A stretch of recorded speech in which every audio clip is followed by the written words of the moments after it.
This is Rulus Television. Welcome to NEWSTOP, your weekly recap of trending stories. I am Enyinnaya Abaribe. The Nigerian Senate has passed the Electoral Act Amendment Bill 2026 after extensive debate on proposed changes ahead of the 2027 general elections. A major point of discussion was the use of electronic transmission of results from polling units. Some reports suggested the Senate rejected the proposal to make real-time electronic transmission mandatory, leaving the use of technology largely at the discretion of INEC. Meanwhile, opposition lawmakers, including Senator Enyinnaya Abaribe, stressed that the Senate did not reject electronic transmission outright, clarifying that the technology remains part of the law but differences over words caused confusion.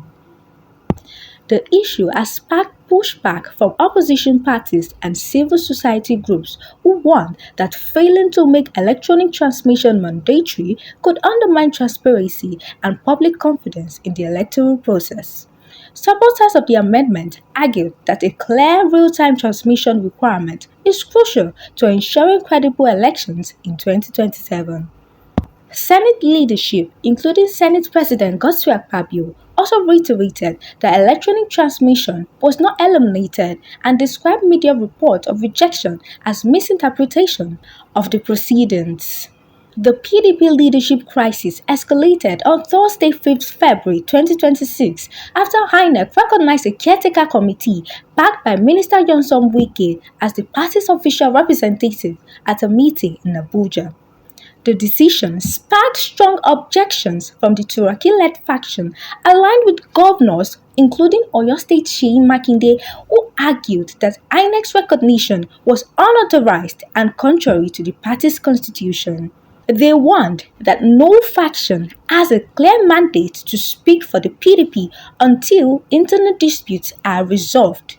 The dispute follows a federal high court ruling in Ibadan nullifying the PDP's November 2025 National Convention, leaving both factions claiming legitimacy ahead of the 2027 general elections. All 183 worshippers adopted from churches in Kumi Wali, Kaduna State on 18th January 2026 have now been freed. Some escaped immediately while others were rescued in stages over the past few weeks.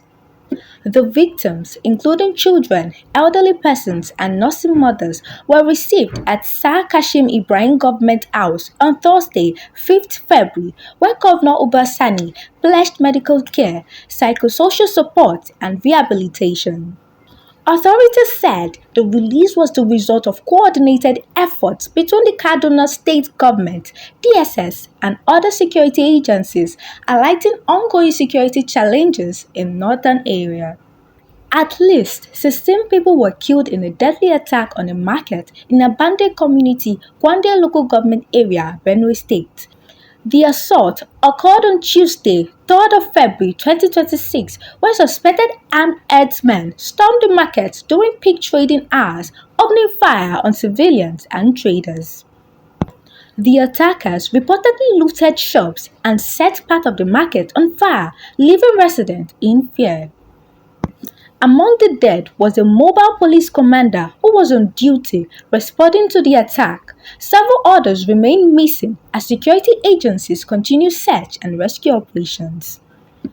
US President Donald Trump honored Nigeria's First Lady, Remi Tinubu, at the 74th National Prayer Breakfast in Washington, D.C. on Thursday, 5th February 2026. Trump described her as a very respected woman and highlighted her role as a Christian pastor, noting her presence put Nigeria in the international spotlight.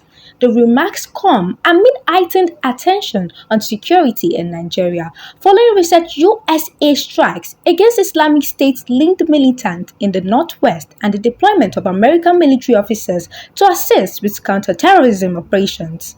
President Trump said the actions were aimed at targeting terrorist scum responsible for attacks on civilians. Nigeria's government has stressed that insecurity affects all communities, rejecting claims that violence is targeted at Christians alone. The recognition of the First Lady and the U.S. focus on counterterrorism highlight ongoing diplomatic and security engagement between the two countries. That's all for this week. For more trending stories, don't forget to subscribe to our YouTube channel, Blues World Television. Once again, I'm Olushola Yanoluwa. Thanks for watching.